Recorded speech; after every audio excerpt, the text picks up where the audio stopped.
Good morning students, sunrise education academy में आपका स्वागत है। आज हम 11th क्लास की इंग्लिश के लिए पार्ट 20 करेंगे। ठीक है, पार्ट 20, पार्ट 20। चैप्टर का नाम है द एड्रेस। ठीक है, but gradually everything become more normal again.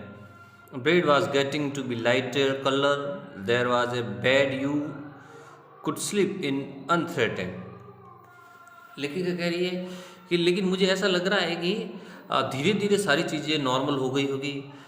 जो ब्रेड होगी, शायद ब्रेड या चोटी के लिए है, उसकी माँ की जो चोटी है was getting to be lighter colour, थोड़ा हल्का कलर की हो गई होगी। देयर वाज अ बेड, जो बेड लेखिका घर से ले जाया गया है, ठीक है, यू कुड स्लीप अनथ्रेटन, जिसपे आप जो है बिना धमकी के सो सकते हो। A room with a view you were more used to glancing at each day, तो कमरा जिसको आप रोज़ाना देखते थे, जिसकी तरफ आप जो है ग्लांसिंग करते थे, ठीक है, ग्लांसिंग यानी देखते थे। And one day I notice I was curious about all possession, और एक दिन मैं जो है ने नोटिस किया कि जिज्ञासु हो गई मैं कि मुझे जो है अपने सारी चीज़ों को देखना है, मेरी माँ की चीज़ों को जाकर मिलना है, मुझे स्पर्श करना है, ठीक है, सूंघना है उनको, क्योंकि वो बच्चों की होती है कि वे अपने मम्मी पापा की चीज़ों से बहुत अधिक प्रेम करते हैं। ठीक है, that must still be at the address, और लगता है आज भी वो सारी चीज़ें उस एड्रेस पे होगी।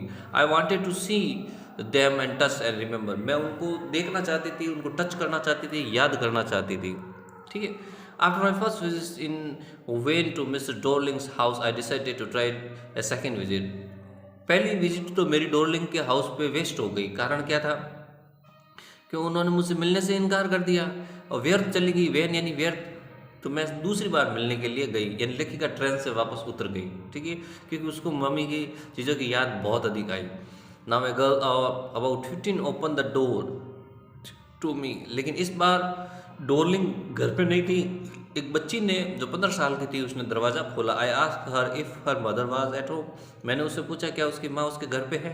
No, she said my mother is going to an urn, उसने कहा नहीं, मेरी मम्मी जो है किसी बिजी मिशन पे गई है, कोई व्यस्त कार्य है उस पर गई है। ठीक है, no matter, I said I will wait for her, ठीक है, कोई बात नहीं, मैं उनके लिए इंतज़ार करूँगी। बिजी काम के लिए जाने को अर्न बोलते हैं। ठीक है, I follow the girl. I follow the girl along the passage. मैं उसके घर में गई बच्ची की, और गलियारे में उसका पीछा किया। मतलब कि बच्ची ने मुझे घर के अंदर आने की परमिशन दे दी, हालांकि माँ जो है उसे घर से ही बाहर निकाल दिया था। एन ओल्ड फैशन आयरन हुना का कैंडल और holder hung next a mirror, एक पुरानी फैशन का हुना का जो कैंडल होल्डर है, जिसके अंदर मोमबत्तियाँ रखी जाती है और मोमबत्तियाँ जलाई जाती है, तो वो वहाँ उसको दिखाई दिया। एक्चुअल में वो होना का उसकी माँ का था। ठीक है, we never use it because it was much more cumbersome than a single candlestick. लेखिका ने कहा कि हम बचपन में इसका यूज़ नहीं करते थे, क्योंकि ये जो है इस पर सिंगल कैंडल स्टिक नहीं जलाई जाती थी। हुनाका के अंदर बहुत सारी जो मोमबत्तियाँ हैं वो एक साथ रख दी जाती थी और जलाई जाती थी। लेकिन कह रही है हमने कभी इसका यूज़ नहीं किया, हम सिंगल कैंडल जलाते थे।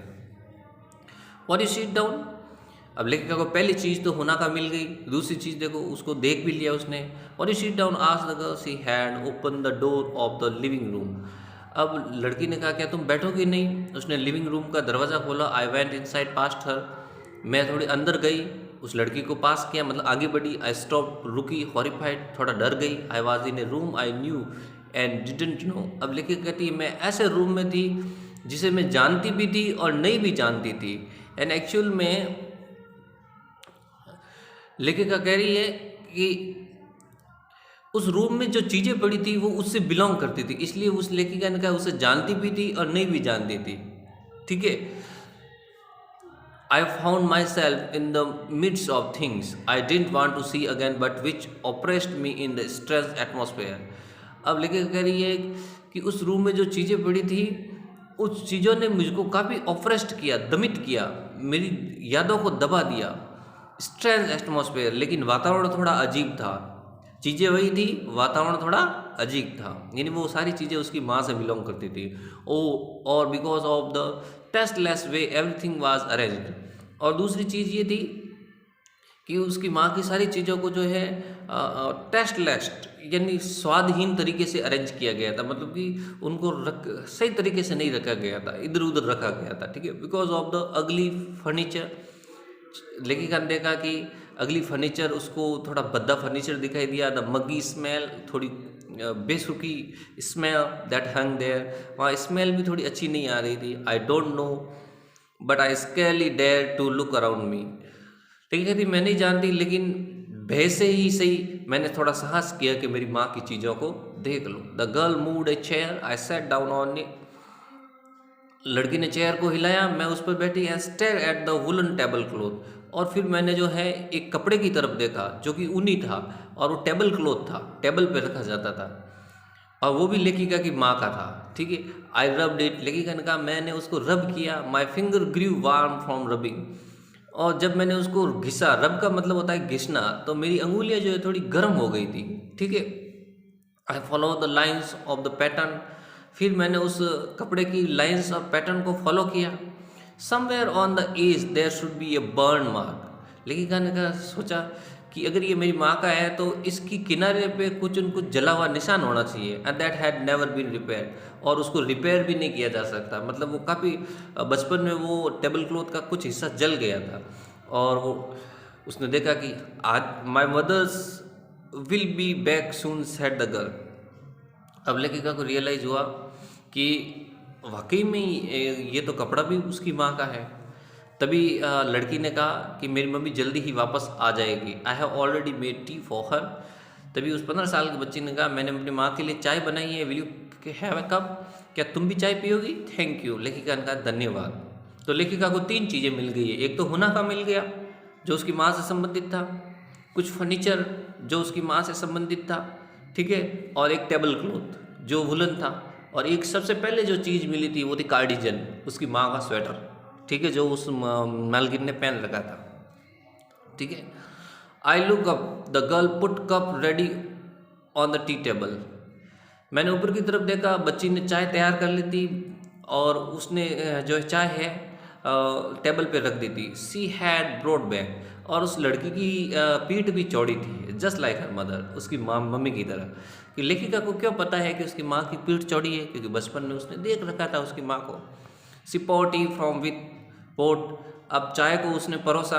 All it was a gold border on the lid. अब लेखिका ने जब उस बर्तन को देखा तो उस बर्तन पे गोल्ड बॉर्डर था, सुनहरा कलर था। क्या था? सुनहरा कलर, जो चाय परोसने वाला बर्तन। I remembered she open a box and took some spoon out. और लेखिका ने देखा कि उसने कुछ एक बक्सा निकाला, and took some spoons out, और उसके अंदर से कुछ चम्मच निकाले। तो देखो, एक और 5वीं और 6ठी चीज़ लेखिका को अपनी माँ की मिली। पहली 5वीं मिली वो बर्तन जिसकी गोल्ड कलर के बॉर्डर की हुई है, सुनहरे कलर की बॉर्डर, और एक बक्सा जिसके अंदर चमचे रखी हुई है। यानी लेखिका को स्टेप बाय स्टेप उस घर में अपनी माँ की सारी चीज़ें देखने को मिल रही है। That's a nice box, I heard my own voice. मैंने अपनी खुद की आवाज़ सुनी कि ये तो बहुत अच्छा बक्सा है। लेखिका को पता चल गया कि इस बक्से में मेरी माँ की चीज़ें हैं। इट वॉज स्ट्रेंज वॉइस, लेकिन ये अजीब आवाज़ थी। एज दो each sound was different in this room, लेकिन हालांकि प्रत्येक साउंड उस कमरे में अलग था। बचपन में जैसे चम्मच खनकते थे वैसे नहीं खनके, यानी उसके अंदर से कुछ कटलरी निकली, चम्मच है, फ्रॉक है, ठीक है। You know about them. She had turn around and brought me my T, ठीक है। अब जो है उस लड़की ने पूछा कि क्या तुम बर्तन बक्से के बारे में जानती हो? वो मेरी तरफ मुड़ी और मेरे लिए चाय लेके आई। सी लाफ्ड, वो हंसी। My mother says it is antique, sorry for that, इसको मैं वापस ले जाऊंगा। ओ यू नो अबाउट देम। लेखिका ने उससे पूछा क्या तुम इस बक्से के बारे में जानती हो जिसमें बर्तन पड़े हैं? She had turn around and brought me my T. तो वो लड़की उसके लिए चाय लेके आ गई। तब तक हंसी लाभ और हंसी, क्योंकि लेखिका ने उससे पूछा कि क्या तुम बक्से के बारे में जानते हो जिसमें इतने बर्तन निकले? My mother said is it antique. तो उस लड़की ने जो 15 साल की, उसने जवाब दिया ये तो प्राचीन है। मेरी माँ ने कहा ये तो एंटिक पीस है, ये काफ़ी समय से हमारे घर पे पड़ा है। We have got lots more. She pointed round the room. उसने रूम की तरफ इशारा करते हुए कहा हमारे पास ऐसे कई चम्मच पड़े हैं। सी फॉर योर सेल्फ, क्या तुम देखना चाहोगी कि बक्से में और कौन कौन से बर्तन हैं। I had no need, follow her hand. लेखिका कह रही है कि मैं क्या करूँगी देख के, बचपन में इन चीज़ों से मैं परिचित हूँ, ठीक है। और लेखिका कह रही है I had no need to follow her hand, मुझे आवश्यकता नहीं थी कि मैं उसके हैंड को फॉलो करूँ। I knew which thing she mean, लेखिका को पता था कि वो कौन सी चीज़ों की तरफ इशारा कर रही है। ये वो वही चीज़ें हैं जो उसके घर से लाई गई थी, कुछ बर्तन, कुछ कटलरी, ठीक है। I just looked at the still life our tea table. लेकिन कह रही है मैं आज भी देख सकती थी जिंदगी को एक टी टेबल के ऊपर, यानी टी टेबल के ऊपर कुछ बर्तन निकाले गए थे जो उसके माँ से संबंधित थे, जो उसको पुरानी यादें याद दिला रहे थे। As a side I had always fancied the apple on the pewter plate.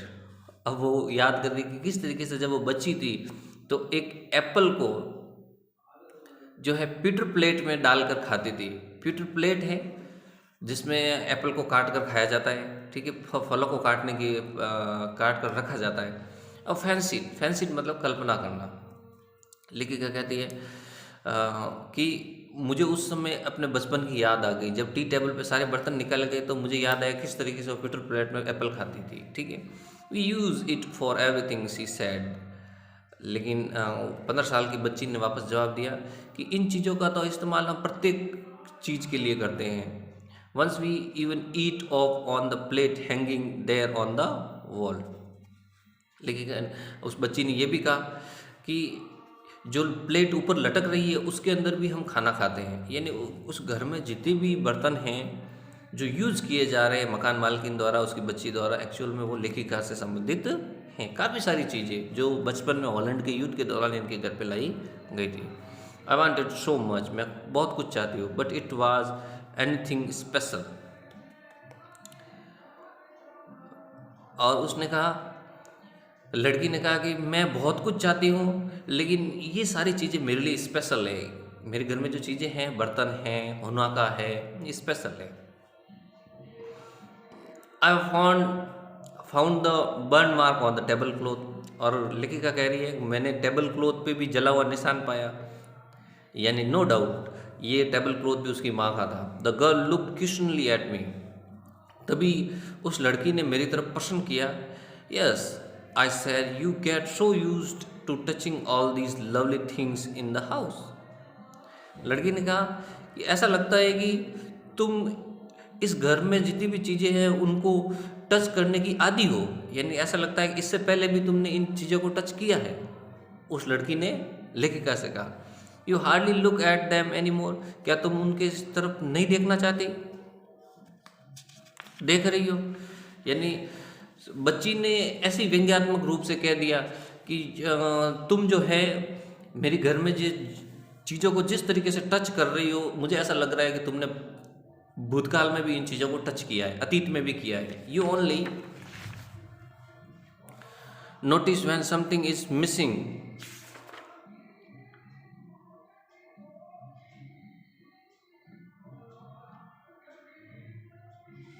You only notice when something then missing because it has to be repaired or because you have lent it, for example।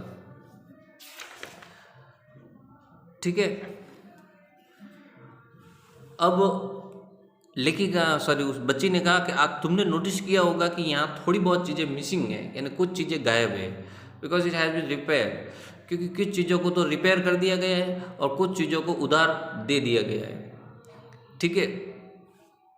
उधार ले लिया गया, उधार दे दिया गया। Lent यानी उधार देना होता है, बोरो यानी उधार लेना होता है, ठीक है। फॉर एग्जांपल, यानी उदाहरण के तौर पे, यानी उस बच्ची ने कहा कि कुछ चीज़ें यहाँ पे मौजूद है, ठीक है, और वो चीज़ें जो नहीं है वो चीज़ें क्या की गई है, उधार दे दी गई है, ठीक है। Again I hear the unnatural sound of my voice and I went on. दोबारा मैंने एक अप्राकृतिक आवाज़ अपने भीतर सुनी और मैं आगे बढ़ गई, ठीक है। I remember my mother once asked me, लेखिका कह रही है कि एक मुझे आज भी याद है कि मेरी माँ ने मुझसे कहा था, if would help her polish the silver. मेरी माँ ने कहा था कि क्या वो बर्तनों में सिल्वर लगाने में उसकी मदद कर सकती है, लेखिका से कहा था, ठीक है। It was a very long time ago, लंबे समय पहले की बात है। I was probably bored that day, उस दिन मैं थोड़ा बोर हो गई थी। Perhaps I had to stay at home, और लगता है मुझे उस दिन घर रुकना था, बिकॉज आई इल, और मैं थोड़ा बीमार थी। और मेरी माँ ने मुझसे कहा कि तुम बर्तनों में थोड़ा सिल्वर कर दो। सिल्वर बोलते हैं बर्तन खराब नहीं होते, बर्तनों के अंदर कढ़ाई करना, ठीक है। ऐसी had never asked me before, ऐसा मेरी माँ ने पहले कभी नहीं कहा था। I asked which silver she meant, और फिर मैंने माँ से पूछा किन बर्तनों में सिल्वर करना है। She replied surprised that it was the spoons, forks, knives, कि चमचों में कर दो, फॉक्स में कर दो, नाइफ्स में कर दो, of course. And that was strange thing, और ये अजीब चीज़ थी। I didn't know the cutlery we ate off every day was silver, मैं नहीं जानती थी कि वो कटलरी, वो सारा सामान जो खाने पीने के लिए इस्तेमाल किया जाता है सामान, वो सिल्वर का था, ठीक है। कारण उसकी माँ उस पर कढ़ाई करवाती थी, चांदी जैसी coating. The girl laughed again. फिर लेखिका वापस प्रेजेंट में आ जाती है, ठीक है, और उसके सामने 15 साल की बच्ची बैठी हुई है। ये जो पैराग्राफ है इसमें वो अतीत में चली जाती है, भूतकाल को याद करती है, अपनी माँ के साथ में बिताए हुए दिनों को, जिसमें वो उसकी माँ कहती है कि बर्तनों को सिल्वर कर दिया जाए, चांदी जैसा कर दिया जाए, मतलब उसमें कढ़ाई कर दी जाए, मतलब बर्तन खराब नहीं होते चांदी की कोटिंग कर देने पर, ठीक है। I bet you don't know each other, I look initially at her. अब देखो लड़की जो है थोड़ा हंसी और उसने शर्त लगाई कि तुम जो है इन चीज़ों को नहीं जानती, ठीक है। आई लुक इनिशियली एट हर, और मैंने भी उसकी इंटेंटली एट हर, उसकी तरफ देखा। मैंने मन में सोचा कि इन चीज़ों को कैसे नहीं जानती, मैंने तो देख रखा है, ठीक है। लेकिन लेखिका ने उसको कहा नहीं, उस लड़की ने उससे शर्त लगाई कि तुमने इन चीज़ों को नहीं जानती। What we eat with she asked, उसने कहा कि हम जो चीज़ें को में खाते हैं, खाना खाते हैं, शायद उसके बारे में तुम नहीं जानती। वेल डू यू नो, क्या तुम जानते हो। सी हेजिटेटेड, थोड़ा समय के लिए फिर लेखिका ने वापस उल्टा पूछ लिया कि क्या तुम इन चीज़ों के बारे में जानते हो। सी हेजिटेटेड, वो थोड़ा हिचकिचाई। सी वॉक्ड इनटू साइड बोर्ड, और वो साइड बोर्ड की तरफ गई, यानी घर में कोई बोर्ड लगा हुआ था। Wanted to open a drawer, और वह एक दराज खोलना चाहते थे, यानी और चीज़ें बताना चाहती थी लेखिका को। I will look it is in here, और लेखिका वो कह रही है मैं देखती हूँ यहाँ पे कुछ चीज़ें पड़ी। आई जम्प्ड अप, तभी लेखिका खुद ही आई जम्प्ड अप, मतलब खड़ी हो गई, उससे थोड़ा लेट हो रहा था। I was forgetting the time, मैं टाइम को भूल रही हूँ, यानी मुझे लेट हो रहा है। I much catch my train, मुझे ट्रेन को पकड़ लेना चाहिए। She had her hand on the drawer, लड़की का हाथ ड्रॉवर पे ही था, वो और चीज़ें दिखाने वाली थी। Don't you want to wait for my mother, लड़की ने कहा क्या तुम मेरी माँ का इंतजार नहीं करोगे। नो आई मस्ट गो, मुझे जाना चाहिए। I walk to the door, वो दरवाजे की तरफ, लेखिका दरवाजे की तरफ बढ़ी। The girl pulled the drawer open, लड़की ने दराज खोला। I can't find my own way, तभी लेखिका ने कहा मैं अपना रास्ता खुद ढूंढ लूँगी, मतलब लेखिका को अब और अपनी माँ की चीज़ों को नहीं देखना था। As I walk down the passage I hear the jingling of spoons and forks, लेखिका कह रही है जब मैं गलियारे से गुजरी तो मैंने फिर से वही चमचों की खनखनाहट, और मेरी जो माँ जिस कांटे इस्तेमाल करती थी, फॉक्स का मतलब होता है ऐसे चम्मच जिसके अंदर कांटे हो, ठीक है, चार कांटे होते हैं ना, उसे बोलते हैं फॉक्स, उनकी आवाज़ सुनी, और वही चम्मच और कांटे थे जो मेरी माँ इस्तेमाल करती थी।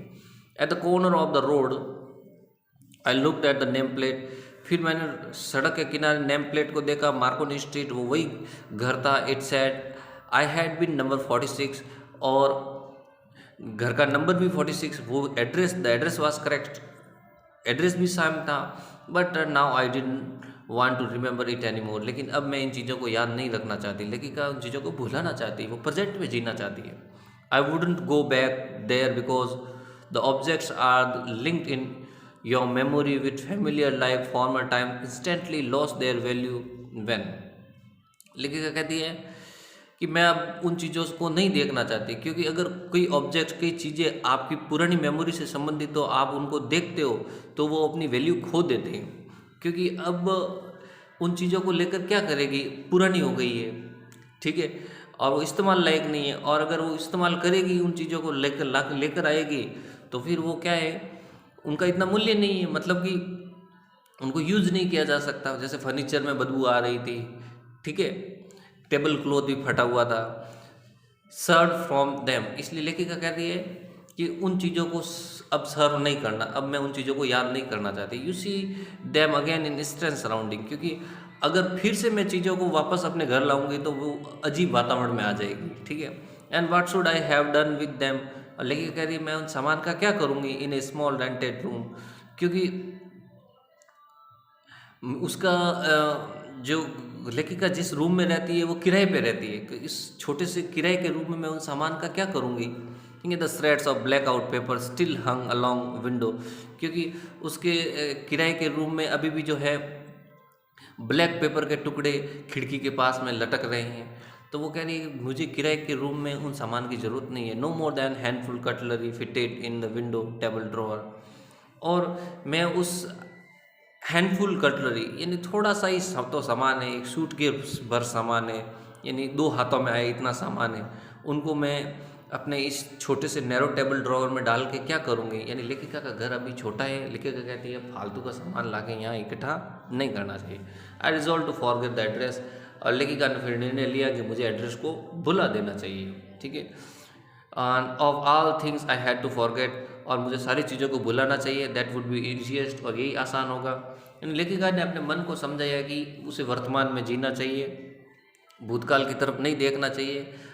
वर्तमान जो है वो उसका है, वह भूतकाल तो बीत चुका है, ठीक है, और बीती हुई चीज़ वापस नहीं आ सकती। और सामान वो लाकर भी करेगी क्या, क्योंकि उसको किराए के रूम में रहती है, जगह कम है, और वो सामान भी पुराना हो चुका है, वैल्यू खो चुका है अपनी, ठीक है। और सामान बार बार उसकी आंखों के सामने रहेगा तो जाहिर सी बात है उसको अपने पुरानी यादें सताएगी उसको, इसलिए लेखिका उसे भूल जाना चाहती है। Have you come back? And said the woman, I thought that no one had come back. अब लेखिका से उस औरत ने क्यों कहा कि तुम दोबारा वापस आ गई, मैंने सोचा था तुम वापस नहीं आओगी। तो इस स्टेटमेंट में 2 मीनिंग निकलते हैं बेटा। इस स्टेटमेंट में 2 मीनिंग ये निकलते हैं कि कल मैंने बताया था आपको कि वो औरत उसको कहना चाहती है कि मैंने तुम्हें दरवाजे से निकाल दिया था फिर भी तुम वापस क्यों आई। दूसरा अर्थ ये निकलता है कि वो लेखिका से ये कहना चाहती है कि मैंने सोचा था तुम्हारे परिवार से वापस कोई नहीं आएगा सामान की तलाश में, ठीक है। The story is divided into pre war and post war times. What hardship do you think the girl underwent during this time. ये जो स्टोरी है वो युद्ध से पहले और युद्ध के बाद की स्थिति को बताती है। तो युद्ध से पहले की स्थिति क्या है, उसके घर से सामान का ले जाना, और बाद की स्थिति क्या है, उस औरत का उसको नहीं पहचाना और सामान वापस नहीं देना। Why did the narrator of the story want to forget address. लेखिका जो है एड्रेस क्यों भुलाना चाहती है, क्योंकि वो एड्रेस को इसलिए भुलाना चाहती है क्योंकि वो सारी चीज़ें अब जो है उसके काम की नहीं है, और उसका घर जो है किराए का रूम है जिसमें वो सारी चीज़ें फिट नहीं हो सकती। The address is the story of human predicament that follows war. ये स्टोरी जो है एक ऐसी अप्रिय स्थिति को बताती है जिसमें युद्ध होने वाला है। तो आप इसके बारे में क्या कहेंगे। बिल्कुल हम इसके बारे में यह कह सकते हैं कि युद्ध के दौरान जो है माइग्रेशन होता रहता है। माइग्रेशन मतलब कि लोग एक स्थान से दूसरे स्थान पर चले जाते हैं, घरों को छोड़ देते हैं, सामान को भी इधर उधर ले जाना पड़ता है, ठीक है। तो ये स्टोरी बताती है कि युद्ध एक अप्रिय स्थिति है जिसमें अपने बिछड़ सकते हैं, अपनों की यादों को हमें दूर ले जाना पड़ता है, ठीक है, सुरक्षित स्थान की ओर आगे बढ़ना होता है। और संभव है कि फ्यूचर में हम पुराने स्थानों को केवल याद करें, पुरानी चीज़ों को याद करें, ठीक है, लेकिन वर्तमान में उन चीज़ों को हम जो है अस्तित्व में नहीं रख सकते, ठीक है। ओके।